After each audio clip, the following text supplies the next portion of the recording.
ಅಲ್ಪಾವಧಿಯ ವೀಸಾ ಹೊಂದಿರುವವರ ಗಡುವು ಮುಕ್ತಾಯ ಆಗಿದೆ. 4 ದಿನಗಳಲ್ಲಿ ಅಟಾರಿ ಮೂಲಕ 537 ಪಾಕ್ ಪ್ರಜೆಗಳು ವಾಪಸ್ ಹೋಗಿದ್ದಾರೆ. 9 ರಾಜತಾಂತ್ರಿಕರು ಅಧಿಕಾರಿಗಳು ಸೇರಿ ಟೋಟಲ್ 537 ಪಾಕ್ ಪ್ರಜೆಗಳು ವಾಪಸ್. ಪಾಕಿಸ್ತಾನದಿಂದ 850 ಭಾರತೀಯರು ವಾಪಸ್. 14 ರಾಜತಾಂತ್ರಿಕರು ಅಧಿಕಾರಿಗಳು ಒಳಗೊಂಡಂತೆ ಈಗ ವಾಪಸ್ ಆಗಿದ್ದಾರೆ, ಆಚೆಗೂ ಹೋಗಿದ್ದಾರೆ. 850 ಜನ ವಾಪಸ್ ಆಗಿದ್ದಾರೆ. 222 ವೈದ್ಯಕೀಯ ವೀಸಾ ಹೊಂದಿರುವಂತಹ ಪಾಕಿಸ್ತಾನಿಗಳಿಗೆ ನಾಳೆ ಡೆಡ್ಲೈನ್. ವೈದ್ಯಕೀಯ ವೀಸಾ ಹೊಂದಿರುವಂತಹ ಪಾಕಿಸ್ತಾನಿಗಳಿಗೆ ನಾಳೆ ಕೊನೆಯ ದಿನ. ನಾಳೆಯೇ ಭಾರತ ಬಿಟ್ಟು ಪಾಕಿಸ್ತಾನಕ್ಕೆ ತೆರಳಲು ಡೆಡ್ಲೈನ್. ಇದು ಗಡಿ ಇದೆ, ಅಟ್ಟಾರಿ ಗಡಿ. ಆ ಗಡಿ ಮೂಲಕ ನೀವು ಪಾಕಿಸ್ತಾನಕ್ಕೆ ವಾಪಸ್ ಹೋಗಿ. ಅಲ್ಪಾವಧಿಯ ವೀಸಾ, ದೀರ್ಘಾವಧಿಯ ವೀಸಾ ಹೊಂದಿರುವಂತರು ಸಾಕಷ್ಟು ಜನ ಇದ್ದಾರೆ. ಅವರನ್ನು ಕೂಡ ಇಲ್ಲಿ ಅವಕಾಶ ಇದೆ, ಒಂದು ಸ್ಪೆಷಲ್ ಪರ್ಮಿಷನ್ ಸಿಕ್ಕಿದೆ ಅವರಿಗೆ. ಆದರೆ ಅಲ್ಪಾವಧಿಯ ವೀಸಾ ಮುಖಾಂತರ ಬಂದಿದ್ರಲ್ಲ ಭಾರತದಲ್ಲಿ, ವೈದ್ಯಕೀಯ ವೀಸಾ ಇರ್ಬೋದು ಅಥವಾ ಟೂರಿಸ್ಟ್ ಇರ್ಬೋದು ಅಥವಾ ಸಣ್ಣ ಪುಟ್ಟ ಏನೋ ವೀಸಾ ಮಾಡ್ಕೊಂಡು ಬಂದಿರ್ತಾರೆ ಇಲ್ಲಿ ಭಾರತಕ್ಕೆ, ಅಂಥವರೆಲ್ಲ ಗೇಟ್ ಪಾಸ್ ಅವರಿಗೆ ಗಂಟು ಮೂಟೆ ಕಟ್ಕೊಂಡು ವಾಪಸ್ ಅಟ್ಟಾರಿ ಗಡಿ ಮೂಲಕ ವಾಪಸ್ ಹೋಗೋಕೆ ಕೊನೆಯ ದಿನ. ಸೊ 537 ಪಾಕ್ ಪ್ರಜೆಗಳು ಈಗಾಗಲೇ ವಾಪಸ್ ಹೋಗಿದ್ದಾರೆ. ಜೊತೆಗೆ 9 ರಾಜತಾಂತ್ರಿಕರು ಕೂಡ ಇದ್ದಾರೆ. ಸೊ 537 ಪಾಕ್ ಪ್ರಜೆಗಳು ವಾಪಸ್ ಹೋಗಿದ್ದಾರೆ. ಜೊತೆಗೆ ರಾಜತಾಂತ್ರಿಕ ಅಧಿಕಾರಿಗಳನ್ನ ಒಳಗೊಂಡಂತೆ 537 ಪಾಕ್ನ ಪ್ರಜೆಗಳು ಭಾರತದಲ್ಲಿರುವಂತರು ವಾಪಸ್ ಹೋಗಿದ್ದಾರೆ. ಹಾಗೆ ಪಾಕಿಸ್ತಾನದಿಂದ 850 ಭಾರತೀಯರು ವಾಪಸ್ ಬಂದಿದ್ದಾರೆ ಭಾರತಕ್ಕೆ. 14 ಜನ ರಾಜತಾಂತ್ರಿಕರು ಸೇರಿದ್ದಾರೆ, ಅಧಿಕಾರಿಗಳು ಸೇರ್ಬಿಟ್ಟು 850 ಜನ ವಾಪಸ್ ಭಾರತಕ್ಕೆ ಬಂದಿದ್ದಾರೆ. 222 ವೈದ್ಯಕೀಯ ವೀಸಾ ಹೊಂದಿರುವಂತಹ ಪಾಕಿಸ್ತಾನಿಗಳಿಗೆ ನಾಳೆ ಡೆಡ್ಲೈನ್. ಇವರು ನಾಳೆ ಹೋಗ್ಲೇಬೇಕಾಗತ್ತೆ. ಇನ್ ಕೇಸ್ ಹೋಗಿಲ್ಲ ಅಂತ ಹೇಳಿದ್ರೆ ಅವರ ವಿರುದ್ಧ ಕಠಿಣ ಕ್ರಮ ಆಗತ್ತೆ. ಆ ವೀಸಾವನ್ನ ಇಟ್ಕೊಂಡು ಇಲ್ಲೇ ಇದ್ರೆ ಅವರ ವಿರುದ್ಧ ಕಠಿಣ ಕ್ರಮ ಕೂಡ ಆಗತ್ತೆ. ಕೇಂದ್ರ ಸರ್ಕಾರ ಕಟ್ಟುನಿಟ್ಟಿನ ಕ್ರಮಗಳನ್ನು ವಹಿಸಿಕೊಳ್ಳುವಂತ ಸಾಧ್ಯತೆ ಇರುವಂತದ್ದು ಸೂಚನೆ ಕೂಡ ಕೊಟ್ಟಿದೆ. ಆದಷ್ಟು ಬೇಗ ಇಲ್ಲಿಂದ ಜಾಗ ಖಾಲಿ ಮಾಡಿ ನಿಮ್ಮ ಗಂಟು ಮೂಟೆ ಕಟ್ಕೊಂಡು ಪಾಕಿಸ್ತಾನಕ್ಕೆ ವಾಪಸ್ ಹೋಗಿ. ಈ ನಿಟ್ಟಿನಲ್ಲಿ ವೀಸಾ ಕೂಡ ಕಂಪ್ಲೀಟ್ ಆಗಿ ಕ್ಯಾನ್ಸಲ್ ಆಗಿದೆ. ಸಾರ್ಕ್ ಸೇರಿ 14 ವಿವಿಧ ಬಗೆಯ ವೀಸಾಗಳು ಕ್ಯಾನ್ಸಲ್ ಮಾಡಿದೆ ಭಾರತ. ಸಾರ್ಕ್ ಸೇರಿ 14 ವಿವಿಧ ಬಗೆಯ ವೀಸಾಗಳನ್ನು ಈಗಾಗಲೇ ಕ್ಯಾನ್ಸಲ್ ಮಾಡಿದೆ.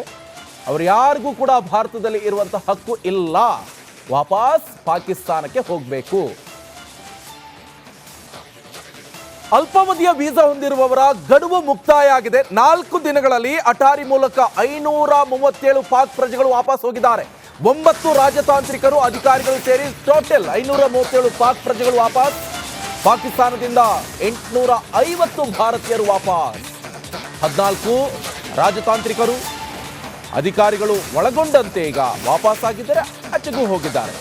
850 ಜನ ವಾಪಸ್ ಆಗಿದ್ದಾರೆ. 222 ವೈದ್ಯಕೀಯ ವೀಸಾ ಹೊಂದಿರುವಂತಹ ಪಾಕಿಸ್ತಾನಿಗಳಿಗೆ ನಾಳೆ ಡೆಡ್ಲೈನ್. ವೈದ್ಯಕೀಯ ವೀಸಾ ಹೊಂದಿರುವಂತಹ ಪಾಕಿಸ್ತಾನಿಗಳಿಗೆ ನಾಳೆ ಕೊನೆಯ ದಿನ. ನಾಳೆಯೇ ಭಾರತ ಬಿಟ್ಟು ಪಾಕಿಸ್ತಾನಕ್ಕೆ ತೆರಳಲು ಡೆಡ್ಲೈನ್. ಇದು ಗಡಿ ಇದೆ, ಅಟ್ಟಾರಿ ಗಡಿ. ಆ ಗಡಿ ಮೂಲಕ ನೀವು ಪಾಕಿಸ್ತಾನಕ್ಕೆ ವಾಪಸ್ ಹೋಗಿ. ಅಲ್ಪಾವಧಿಯ ವೀಸಾ, ದೀರ್ಘಾವಧಿಯ ವೀಸಾ ಹೊಂದಿರುವಂತರು ಸಾಕಷ್ಟು ಜನ ಇದ್ದಾರೆ. ಅವರನ್ನು ಕೂಡ ಇಲ್ಲಿ ಅವಕಾಶ ಇದೆ, ಒಂದು ಸ್ಪೆಷಲ್ ಪರ್ಮಿಷನ್ ಸಿಕ್ಕಿದೆ ಅವರಿಗೆ. ಆದರೆ ಅಲ್ಪಾವಧಿಯ ವೀಸಾ ಮುಖಾಂತರ ಬಂದಿದ್ರಲ್ಲ ಭಾರತದಲ್ಲಿ, ವೈದ್ಯಕೀಯ ವೀಸಾ ಇರ್ಬೋದು ಅಥವಾ ಟೂರಿಸ್ಟ್ ಇರ್ಬೋದು ಅಥವಾ ಸಣ್ಣ ಪುಟ್ಟ ಏನೋ ವೀಸಾ ಮಾಡ್ಕೊಂಡು ಬಂದಿರ್ತಾರೆ ಇಲ್ಲಿ ಭಾರತಕ್ಕೆ, ಅಂಥವರೆಲ್ಲ ಗೇಟ್ ಪಾಸ್ ಅವರಿಗೆ ಗಂಟು ಮೂಟೆ ಕಟ್ಕೊಂಡು ವಾಪಸ್ ಅಟ್ಟಾರಿ ಗಡಿ ಮೂಲಕ ವಾಪಸ್ ಹೋಗೋಕೆ ಕೊನೆಯ ದಿನ. ಸೊ 537 ಪಾಕ್ ಪ್ರಜೆಗಳು ಈಗಾಗಲೇ ವಾಪಸ್ ಹೋಗಿದ್ದಾರೆ. ಜೊತೆಗೆ 9 ರಾಜತಾಂತ್ರಿಕರು ಕೂಡ ಇದ್ದಾರೆ. ಸೊ 537 ಪಾಕ್ ಪ್ರಜೆಗಳು ವಾಪಸ್ ಹೋಗಿದ್ದಾರೆ. ಜೊತೆಗೆ ರಾಜತಾಂತ್ರಿಕ ಅಧಿಕಾರಿಗಳನ್ನ ಒಳಗೊಂಡಂತೆ 537 ಪಾಕ್ನ ಪ್ರಜೆಗಳು ಭಾರತದಲ್ಲಿರುವಂತರು ವಾಪಸ್ ಹೋಗಿದ್ದಾರೆ. ಹಾಗೆ ಪಾಕಿಸ್ತಾನದಿಂದ 850 ಭಾರತೀಯರು ವಾಪಸ್ ಬಂದಿದ್ದಾರೆ ಭಾರತಕ್ಕೆ. 14 ಜನ ರಾಜತಾಂತ್ರಿಕರು ಸೇರಿದ್ದಾರೆ, ಅಧಿಕಾರಿಗಳು ಸೇರ್ಬಿಟ್ಟು 850 ಜನ ವಾಪಸ್ ಭಾರತಕ್ಕೆ ಬಂದಿದ್ದಾರೆ. 222 ವೈದ್ಯಕೀಯ ವೀಸಾ ಹೊಂದಿರುವಂತಹ ಪಾಕಿಸ್ತಾನಿಗಳಿಗೆ ನಾಳೆ ಡೆಡ್ಲೈನ್. ಇವರು ನಾಳೆ ಹೋಗ್ಲೇಬೇಕಾಗತ್ತೆ. ಇನ್ ಕೇಸ್ ಹೋಗಿಲ್ಲ ಅಂತ ಹೇಳಿದ್ರೆ ಅವರ ವಿರುದ್ಧ ಕಠಿಣ ಕ್ರಮ ಆಗತ್ತೆ. ಆ ವೀಸಾವನ್ನ ಇಟ್ಕೊಂಡು ಇಲ್ಲೇ ಇದ್ರೆ ಅವರ ವಿರುದ್ಧ ಕಠಿಣ ಕ್ರಮ ಕೂಡ ಆಗತ್ತೆ. ಕೇಂದ್ರ ಸರ್ಕಾರ ಕಟ್ಟುನಿಟ್ಟಿನ ಕ್ರಮಗಳನ್ನು ವಹಿಸಿಕೊಳ್ಳುವಂತ ಸಾಧ್ಯತೆ ಇರುವಂತದ್ದು ಸೂಚನೆ ಕೂಡ ಕೊಟ್ಟಿದೆ. ಆದಷ್ಟು ಬೇಗ ಇಲ್ಲಿಂದ ಜಾಗ ಖಾಲಿ ಮಾಡಿ ನಿಮ್ಮ ಗಂಟು ಮೂಟೆ ಕಟ್ಕೊಂಡು ಪಾಕಿಸ್ತಾನಕ್ಕೆ ವಾಪಸ್ ಹೋಗಿ. ಈ ನಿಟ್ಟಿನಲ್ಲಿ ವೀಸಾ ಕೂಡ ಕಂಪ್ಲೀಟ್ ಆಗಿ ಕ್ಯಾನ್ಸಲ್ ಆಗಿದೆ. ಸಾರ್ಕ್ ಸೇರಿ 14 ವಿವಿಧ ಬಗೆಯ ವೀಸಾಗಳು ಕ್ಯಾನ್ಸಲ್ ಮಾಡಿದೆ ಭಾರತ. ಸಾರ್ಕ್ ಸೇರಿ 14 ವಿವಿಧ ಬಗೆಯ ವೀಸಾಗಳನ್ನು ಈಗಾಗಲೇ ಕ್ಯಾನ್ಸಲ್ ಮಾಡಿದೆ. ಅವರು ಯಾರಿಗೂ ಕೂಡ ಭಾರತದಲ್ಲಿ ಇರುವಂತಹ ಹಕ್ಕು ಇಲ್ಲ, ವಾಪಸ್ ಪಾಕಿಸ್ತಾನಕ್ಕೆ ಹೋಗಬೇಕು. ಅಲ್ಪಾವಧಿಯ ವೀಸಾ ಹೊಂದಿರುವವರ ಗಡುವು ಮುಕ್ತಾಯ ಆಗಿದೆ. 4 ದಿನಗಳಲ್ಲಿ ಅಟಾರಿ ಮೂಲಕ 537 ಪಾಕ್ ಪ್ರಜೆಗಳು ವಾಪಸ್ ಹೋಗಿದ್ದಾರೆ.